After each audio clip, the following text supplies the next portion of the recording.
Good morning, and welcome to today's forum in beautiful weather of Washington, D.C. We'll be highlighting some recently released IES reports related to effective teaching. My name is Betsy Warner, and I am responsible for developing the teacher evaluation agenda at the National Center for Education Evaluation at IES. I'm really excited about this opportunity today to discuss reports from two evaluations.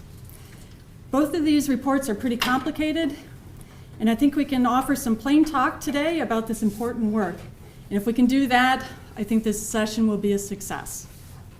The first report is part of an emerging literature that uses value-added measures to look at the distribution of effective teaching.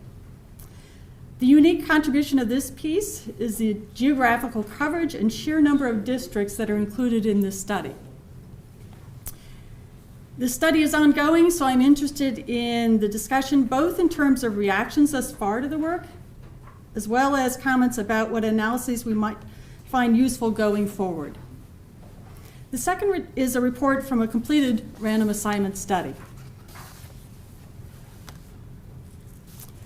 Today, authors for both reports will provide an overview of their studies with an emphasis on informing the following two major issues.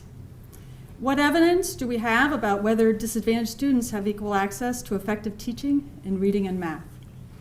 Granted, this work is based solely on value-added measures.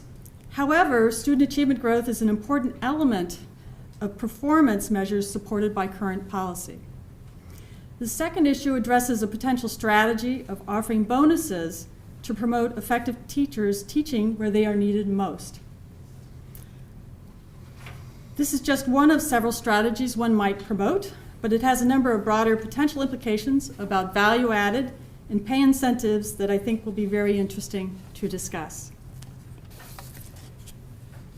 So I'm pleased to introduce each of our distinguished panelists and direct you to today's forum materials to learn more about each of them.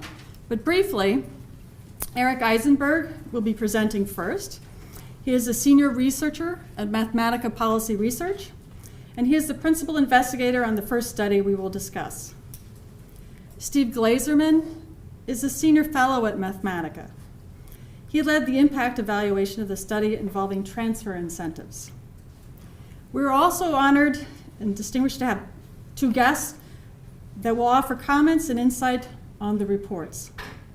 Jonathan Raymond is superintendent of Sacramento City Unified School District, California's 12th largest school district. I'm looking forward to his comments on this type of research and the findings, offering a perspective from the field. Andrew Rotherham is co-founder and partner at Bellwether Education Partners, a national nonprofit organization working to support educational innovation and improve academic outcomes for low-income students. I'm looking forward to his thoughts on the findings and their potential implications for policy and practice. Our plan for today is to have each of the study authors take about 10 minutes to just provide a brief overview of the studies. And then we'll have each of the discussants take 10 to 15 minutes to offer comments on these studies.